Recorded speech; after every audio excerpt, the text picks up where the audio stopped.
사도신경으로 우리의 믿음을 고백하시겠습니다. 전능하사 천지를 만드신 하나님 아버지를 내가 믿사오며 그 외아들 우리 주 예수 그리스도를 믿사오니 이는 성령으로 잉태하사 동정녀 마리아에게 나시고 본디오 빌라도에게 고난을 받으사 십자가에 못 박혀 죽으시고 장사한 지 사흘 만에 죽은 자 가운데서 다시 살아나시며 하늘에 오르사 전능하신 하나님 우편에 앉아 계시다가 저리로서 산자와 죽은 자를 심판하러 오시리라. 성령을 믿사오며 거룩한 공회와 성도가 서로 교통하는 것과 죄를 사하여 주시는 것과 몸이 다시 사는 것과 영원히 사는 것을 믿사옵나이다. 아멘. 393장 찬송을 부르시겠습니다. 393장 찬송을 부르시겠습니다.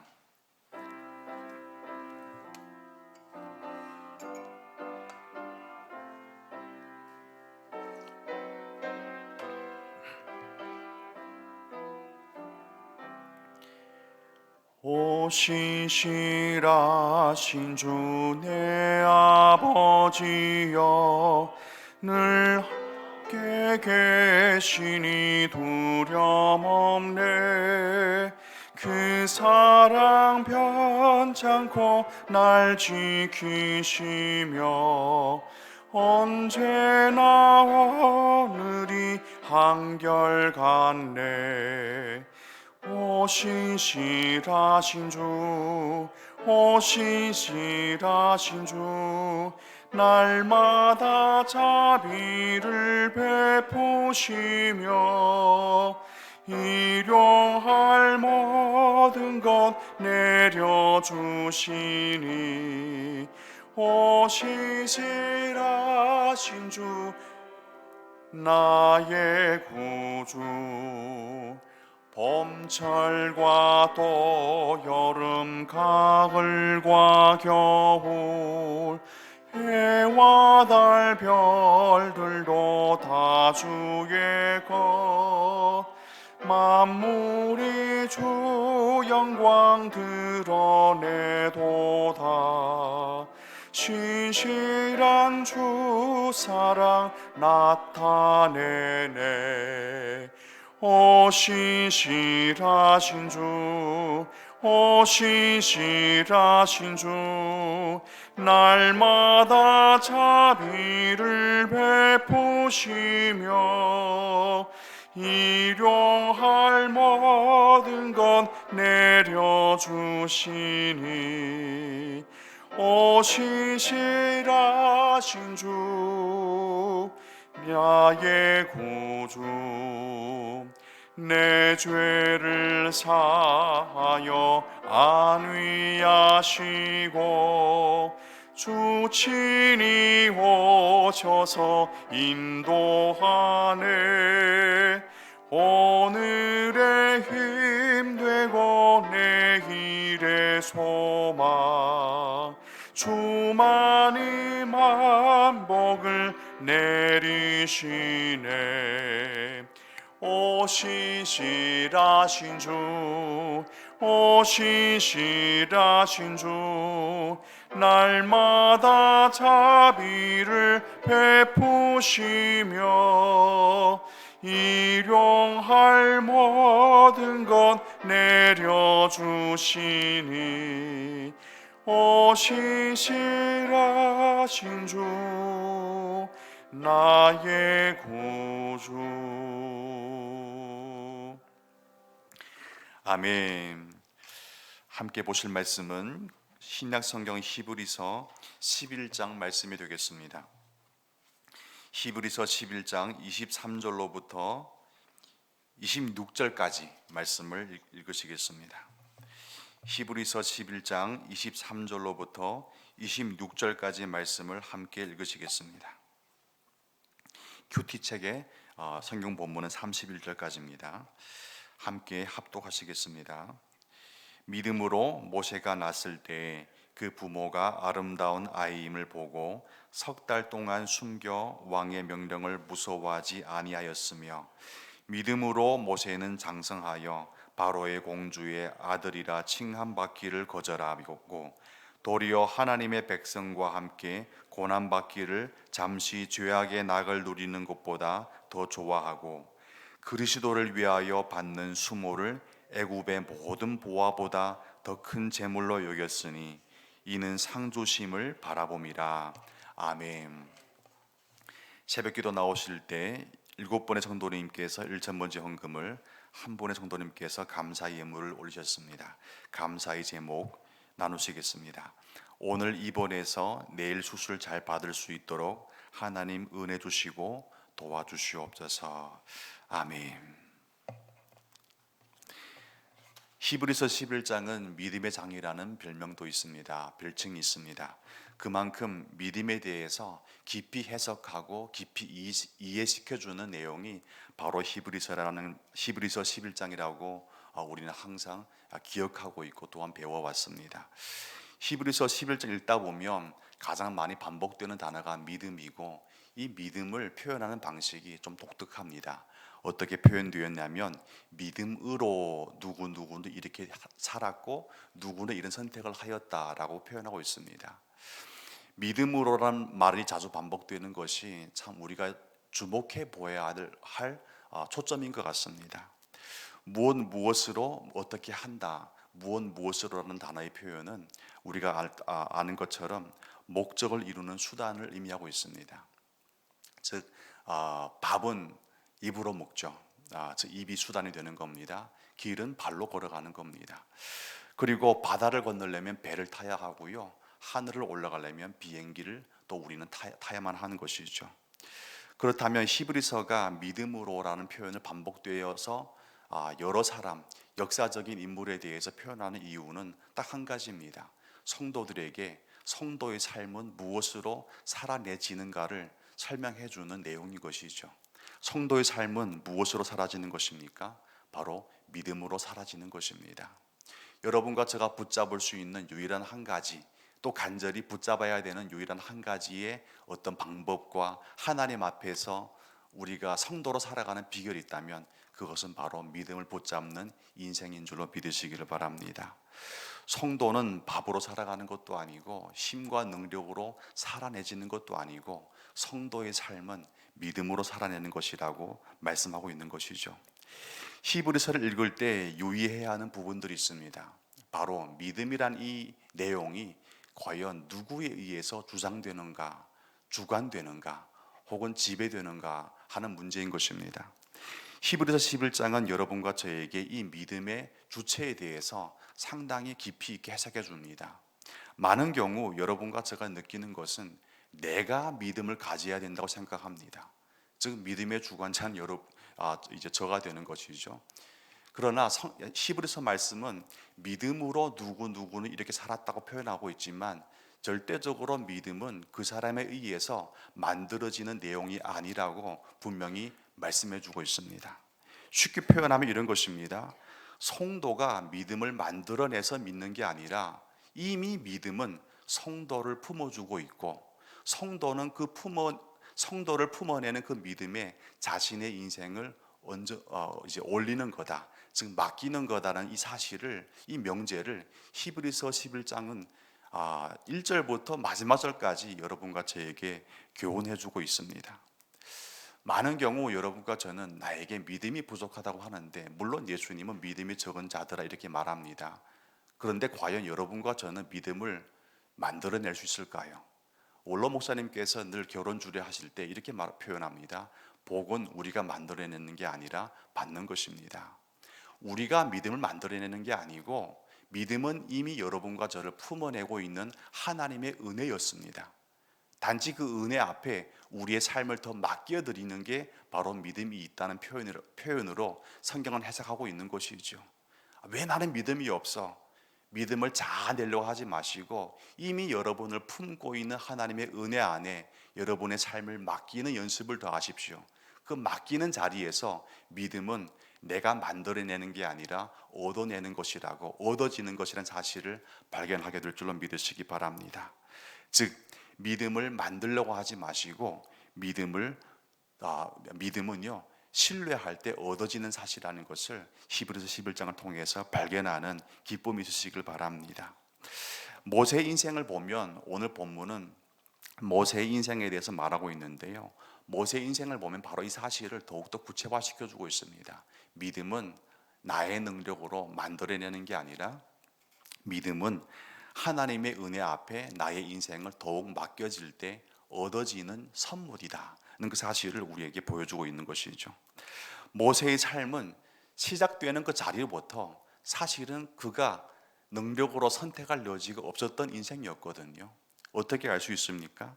함께 23절 말씀을 다시 한번 보기를 원합니다. 제가 읽겠습니다. 믿음으로 모세가 낳았을 때, 즉 모세의 시작하는 자리입니다. 그 부모가 아름다운 아이임을 보고 석 달 동안 숨겨 왕의 명령을 무서워하지 아니하였다. 폼나지 않습니까? 왕의 명령을 무서워하지 않는다. 근데 이 명령을 무서워하지 않는 그 현실이 무엇입니까? 자기가 낳은 아이마저도 지킬 수 없는 그런 연약한 자리였습니다. 무서워하지 않는다는 사실은 폼난 일이지만, 그러나 그 앞에 보면 자기가 낳은 아이마저도 지킬 수 없는 그 현실, 여러분 그 인생이 폼납니까? 폼나지가 않습니다. 그 자리는 어떠한 힘도 선택할 여유가 없는 그런 연약한 자리라는 것을 여러분과 저에게 말씀해 주고 있는 것이죠. 모세가 인생이 시작되는 그 시점부터 이미 하나님께 맡기는 것 외에는 선택할 여지가 없는 그런 인생을 살아왔습니다. 여러분, 모세의 부모는 어떤 사람들이었습니까? 여기서 우리가 지난주에 이미 목사님께서 말씀을 전해주셔 알겠지만 요게벳의 믿음을 우리가 볼 수 있는 것이죠. 그러나 순종과 맡김이 요구되는 요게벳에게 너는 나에게 맡겨라는 그 순종 요구된 자리는 그렇게 우리에게 편한 자리는 아니었다는 것을 기억하는 것이 중요합니다. 얼마나 큰 아픔이 동반된 자리인 것을 함께 보아야만 하는 것이죠. 우리가 마지막 끝 찬송 때 불렀던 요게벳의 노래 보면 이런 표현이 나옵니다. 강물에 그 갈대 상자가 떠가는 표현을 흔들흔들한다. 그리고 그 아이를 눈동자와 맞추며 하염없이 눈물을 흘려야 되는 요게벳. 여러분, 그 요게벳에게 과연 어떤 것이 필요했을까요? 여러분, 지금 요게벳의 자리에 계신 분도 혹시 있을지도 모르겠습니다. 철저히 맡긴 것 외에는 더 이상 나에게는 주어진 게 아무것도 없는 인생. 아무리 기도해 보아도 하나님께서는 그래, 내가 너의 기도를 들어주겠다. 모세를 계속하여 키워라. 내가 보호해 주마. 그와 같은 응답은 아무것도 없고 오직 나일강에 갈대 상자를 만들어서 사랑하는 아들을 떠나보내만은, 어찌 보면 버려야만 하는 그런 아픈 순간들, 그런 순간에 있는 분들도 계실지 모르겠습니다. 근데 요게벳의 그 마지막 선택 중에 그가 고백한 가장 중요한 신앙 고백은 무엇입니까? 나의 삶의 참주인, 나의 삶의 이 아이의 참 부모 되신 하나님 앞에 맡겨드립니다. 여러분, 그 맡기는 자리에서 요게벳의 믿음이 더욱더 굳혀지고 더욱더 확고해지지 않았습니까? 여러분, 하나님께 온전히 맡기는 방법 외에 다른 방법이 없다면 정말로 그때는 맡겨야만 합니다. 더 이상 나의 품에 품어내지 마시고, 만약 모세를 요게벳의 품에 계속 품어냈다면 아마 모세의 인생은 어떻게 될지 모르겠습니다. 그러나 정말 맡기는 것 방법 외에 다른 것이 없을 때, 맡겨버릴 때 모세의 인생은 또한 다른 하나의 반전, 다른 하나의 기회를 찾아가지 않았습니까? 여러분, 하나님께서는 온전히 맡겨버린 모세의 인생을 주장해 주셨고, 갈대 상자는요 나일강의 악어떼의 입을 피해 갔습니다. 그리고 몰려오는 파도의 자리에서 갈대 상자는 가라앉지 않았습니다. 그리고 갈대 상자가 떠간 곳은 어디였죠? 떠내려간 곳은 바로 왕의 공주 즉 딸이 목욕을 하였던 그 이제 터였죠. 다 함께 24절 말씀 한번 읽어보겠습니다. 24절 말씀. 믿음으로 모세는 장성하여, 아멘. 여기에 보면 하나님께 맡긴 갈대 상자가 도착한 곳은 바로 왕의 공주 앞이었습니다. 공주는 모세를 보고 너무나 사랑하여서 아들로 키워버렸습니다. 사실은 있을 수 없는 일이었거든요. 근데 그 일이 발생했습니다. 있을 수 없는 일이 있는 게 아니라 하나님께 맡기지 않는 일만 있을 뿐입니다. 맡기는 일은 다 되는 것이고 맡기지 않으면 안 되는 것이죠. 바로 왕의 공주는 이 히브리인의 자녀를 키울 수 있는 상황이 아니었지만 키워버렸습니다. 과연 그 감동은 어디서 왔을까 생각해 보면 바로 왕의 딸이 마음이 좋아서 아니고 인자해서가 아니고 하나님의 손이 그 공주의 마음을 터치하시면 가능해지는 것이죠. 여러분, 강팍해진 마음은 없습니다. 단지 하나님의 은혜의 손길이 닿지 않는 마음만 있을 뿐입니다. 여러분, 맡기십시오. 내 눈에 보건대는 안 되겠지만 하나님의 손길이 닿는 곳은 그 길이 바로 열리는 것이죠. 하나님께 맡긴 상자는 바로 공주왕 앞에 도착했고 공주의 마음을 열어서 이 모세를 아들로 키우게 하십니다. 여러분, 이것이 진짜 좀 믿을만 좀 나는 그런 상황이 아닙니까? 여러분과 제가 간절히 바라는 기도의 응답이 바로 이 자리가 아닙니까? 맡겼더니 되었더라. 이 자리는 너무나 해피엔딩입니다. 근데 모세의 인생에서 하나님께서 이 자리까지 와서 딱 쉼표, 어찌 보면 마침표를 찍었으면 얼마나 좋겠습니까? 그런데 하나님께서 주장하는 믿음의 인생은요, 바로 왕의 공주 아들, 즉 왕자가 되는 그 자리까지만 머물지 않게 하시고 한 걸음 더 나아가게 하십니다. 그 나아가는 자리가 또 갈등의 자리라는 것이죠.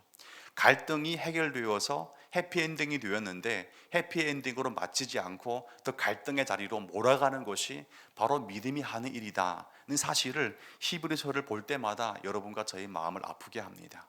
하나님, 여기까지가 딱 좋습니다. 적당합니다.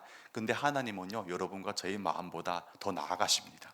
나는 됐다고 하는데 하나님은 아니다, 그 자리가 네 자리가 아니야, 더 가야 돼. 그러면서 계속 갈등하게 하는 게 바로 믿음이 여러분과 저희 인생에서 하는 일이라는 것을 보는 게 바로 히브리서의 지혜이거든요. 여러분, 어떻습니까? 마음이 편해집니까? 은혜 받으러 왔는데 또 갈등의 현실로 나를 끄집어 다니는 이 현실은 무엇이란 말인가? 여러분, 답답해 하지 마시고 그 갈등이 끝이 아니라 또 하나의 반전이 있다는 것을 항상 기억해 주시길 바랍니다. 잘 되다가도 갑자기 믿는 사람의 인생이 안 될 수 있습니다. 안 되는 게 아니라 더 좋은 잘됨의 자리로 안내하기 위해서 하나님은 잠시 그 자리를 흔들어 놓을 뿐이라는 것을 기억했으면 좋겠습니다. 그렇게 생각하면 별로 마음에 시험 들 일 없습니다. 왜 그럴까요? 궁극적으로 하나님이 여러분과 저를 안내하는 자리는 히브리서 고백한 안식의 자리다. 궁극적으로 여러분과 저를 위로해드리고 쉬게 하는 자리라는 사실을 믿는다면 여러분과 저는 오늘 잠깐 흔들리는 그 현실 때문에 좌절하고 낭망할 이유가 없는 것이죠. 모세를 보니까 그렇습니다. 기쁨이 있었는데 그 기쁨도 잠시, 40년 이후에 보니까 모세는 어떻게 해야만 했습니까? 또 왕자의 자리에서 저 지극히 낮은 자리로 이제 나아가야만 했습니다. 그게 모세의 인생이었거든요. 우리 24절에 보니까 좀 표현은 좀 폼납니다. 어떻게 표현했죠? 공주의 아들이라 칭함받기를 거절하고, 근데 출애굽기에 보면 사실 모세가 선택한 그 여유가 이렇게 폼난 여유가 아니었습니다. 사실은 이렇게 만만하게 왕자의 자리를 포기한 게 아니었거든요. 어떻게 포기했습니까? 도망간 것이죠. 애굽 병사를 쳐 죽였는데 그 다음날 가보니까 지편들끼리 히브리 사람들끼리 싸우는 겁니다. 싸우지 말라 했더니 얘들이 좀 마음이 안 좋았던가 봅니다. 뭐라 합니까? 네가 어제 애굽 사람을 때려 죽이더니 오늘 또한 우리한테 재판관이 되려고 하느냐. 그때 모세가 애굽 사람을 죽인 사실이 드러났고 더 이상은 이 자리에서 있을 수 없어가지고 도망간 곳이 어디입니까? 바로 미디안 광야였습니다. 여러분, 이런 현실이 바로 믿는 사람의 현실이다는 것을 마음 아프게 봐야 되는 게 바로 히브리서의 내용이라는 것을 기억했으면 좋겠습니다. 이 갈등이 또한 모세 인생에 또 새로운 기회를 허락해 줍니다. 여러분, 폼나는 자리에서 폼나지 않는 양을 먹여야 되는 자리로 떨어졌습니다. 어떻게 해석해야만 합니까? 많은 경우 여러분과 저의 믿음은 이렇습니다. 왕자의 자리까지 가는 것은요, 축복이라고 생각합니다. 저도 그렇게 생각합니다. 왜냐하면 폼나는 자리가 우리한테는 좋아 보이니까요. 그런데 모세 인생에서 갑자기 하루아침에 왕자의 신분에서 어디까지 추락했습니까? 미디안 광야에서 다시 양들과 어울려야 되는 비천한 자리로 낮아졌습니다. 그때 우리가 생각하는 것은 축복의 자리가 아니라고 생각합니다. 그런데 성경은 어떻습니까? 왕자의 자리에 있는 것도 하나님의 은혜였지만 미디안 광야에서 왕자의 폼나는 행사와 권력을 행사할 수 없지만 그 자리에서 양들과 하루하루 아침 이슬 마시면서 어울려야 하지만 그 자리 역시 하나님의 은혜가 충만한 자리다는 사실을 가르쳐 주는 것이 히브리서라는 것이죠. 여러분, 이 사실을 받아들일 수 있겠습니까? 저는 좀 망설여지더라고요. 어느 하루 아침 저에게 갑자기 모든 것이 다 사라져버리고 이 자리까지 떨어지된다고 한다면 목사인 저도 사실은 이것이 은혜라고 고백하기는 어렵겠더라고요. 근데 이것이 은혜라고 받아들이라고 말씀해 주는 것이 이 말씀입니다. 답답하지 않습니까? 여러분, 답답함이 여러분과 저희 답답함이지 하나님의 답답함은 아닌 것이죠. 하나님은 그 답답한 자리로 여러분 초대하십니다. 여러분 어떻게 반응하겠습니까? 그때 우리에게 필요한 것이 바로 미립이라는 것을 가르쳐 주는 것이 바로 모세의 인생이었습니다. 여러분, 답답한 자리로 떨어졌지만 결국 모세의 인생은 폼나지 않는 게 아니었습니다. 왜 그럴까요? 애굽 땅에서는 모세는 거룩하진 않았습니다. 그러나 미디안 광야에서 양들과 어울리는 인생이 되었지만 그 초라한 자리에서는요, 모세는 거룩해졌습니다. 하나님은 그 초라한 자리에 있는 모세를 사용했다는 것이죠. 애굽 땅에서는 모세는 바로 왕의 명령을 들었지만 그러나 미디안 광야에서 모세는요, 하나님의 명령을 수종드는 사람이 되었다는 것이죠. 여러분 어떻습니까? 어느 자리가 더 폼납니까? 물론 세상의 가치관으로 판단한다면 애굽의 자리가 더 폼나겠죠. 그러나 영적인 안목으로 바라보면 미디안 광야에서 하나님께서 드디어 이제는 너를 쓸 수 있겠다라고 부르신 그 자리가 더 폼나다는 것을 기억하시길 바랍니다. 무엇을 위해서 어떤 자리에 누구 앞에서 폼나기를 원하십니까? 여러분, 우리가 성도라면 하나님 앞에서 부름받은 그 자리에 가장 큰 영광과 기쁨과 감격을 누릴 수 있는 은혜가 있길 바랍니다. 여러분, 애굽 땅에서 하나님은요, 적극적으로 됐다, 내가 너를 사용하겠다, 네가 바로가 되어라, 그리고 천하 만민에게 호령하여서 하나님의 은혜이니 너희는 자유인이 되어라, 하나님 이렇게 사용하지 않았습니다. 오히려 가나안 땅에, 오히려 미디안 광야에서 철저히 신발을 벗기까지 연약해졌을 때 하나님께서는 그를 부르셔서 어떻게 사용했죠? 이스라엘 백성들을 출애굽시키는 지도자로 세워주셨습니다. 하나님께서 쓰시기에 편하도록 훈련받는 그 자리가 폼나는 자리인 것이지, 하나님 쓰시기에 아직도 불편한 자리에 있다면 그 자리는 사실은 폼난 게 아닙니다. 그 자리가 우리로 하여금 장관의 자리에 있든지 아니면 거부의 자리에 와봐 있든지, 모든 사람 바라보건대 우러러 보는 자리에 있든지, 사람들이 우러러 볼지언정 하나님 보기에 불편한 자리라면 그 인생은 폼나지가 않습니다. 사람들이 보건대 너무나 초라해 보일지라도 하나님께서 쓰시기에 편한 자리라면 그 자리가 폼난 것이죠. 그 자리가 바로 거룩한 것이죠. 여러분, 무엇을 선택하겠습니까? 하나님께서 보건대 편한 자리로 여러분의 인생을 믿음 안에서 좀 몰아붙이는 은혜가 있기를 바랍니다. 쉽지 않겠죠. 왜냐하면 부담되니까요. 그러나 그 자리가 바로 인생에서 하나님께서 믿음을 통해서 부르시는 자리라는 사실을 히브리서를 통해서 깨달으시고, 오늘 하루 내가 바라보건대 좋은 자리지만 하나님 바라보건대 불편한 자리라면 기어이 그 자리에서 내려오시는 하나님께 순종하여서 오히려 불편하지만 거룩해지고, 불편해지만 하나님께서 보시건대 쓰이게 편한 자리라면 그 자리까지 뛰어내려가는 귀한 성도의 결단이시길 주님의 이름으로 부탁을 드립니다. 믿음은 나를 높이는 자리가 아니라 믿음은 나를 낮추어서 하나님께서 쓰시기에 편하도록 하는 것이거든요. 여러분의 믿음은 무엇을 위해서 봉사하십니까? 과연 나의 인생을 위해서 더 존귀해지기 위해서 봉사하는 자리에 설정되어 있다면 그 믿음은 사실은 큰 일을 하지 못합니다. 그러나 그 믿음이 나를 불편하기까지 하시면서 하나님 보시기에 거룩해진 자리까지 인도하도록 더욱더 붙잡는 믿음이라면 그 믿음이 진정 여러분의 인생에서 큰 일을 해낼 것인 줄로 믿으시길 바랍니다. 여러분, 작은 일 하는 믿음이 아니라 큰 일을 하시는 믿음 붙잡으시고 기꺼이 모세의 인생을 사모하며 따라가려고 오늘 하루도 더욱더 몸부림치며 기도하는 은혜가 있기를 주님의 이름으로 축복을 드립니다. 기도하겠습니다. 아버지 하나님, 애굽 땅에서 왕자의 자리까지 가버린 모세의 인생, 누구나 바라는 해피엔딩이고 믿음은 이런 것이어야 해 라고 판단할 수 있지만, 그러나 우리가 바라보는 모세의 인생은 그 자리에서 머물지 않고 불편한 광야의 자리까지 몰아가서 하나님 쓰시기에 편한 인생으로 다듬은 이후에 백성들을 출애굽시키고자 리더로 세우는 하나님의 은혜를 바라봅니다. 주님, 믿음은 과연 우리 인생 가운데 누구를 위해서 무엇 때문에 사용되는 것일까요? 무엇 때문에 동원되어지는 것입니까? 하나님, 판단하게 하시고 오늘 하루도 나를 동귀하게 하는 자리가 아니라 하나님께서 보시건대 쓰시기에 편한 자리로 우리를 몰아붙이는 그런 믿음의 자리까지 사모하고 붙잡는 은혜가 있도록 도와주시옵소서.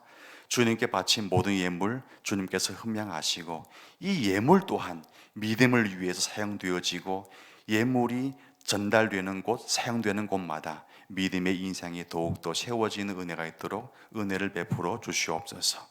모든 영광 주님께 돌리고 살아계신 예수님의 이름으로 기도드립니다. 아멘.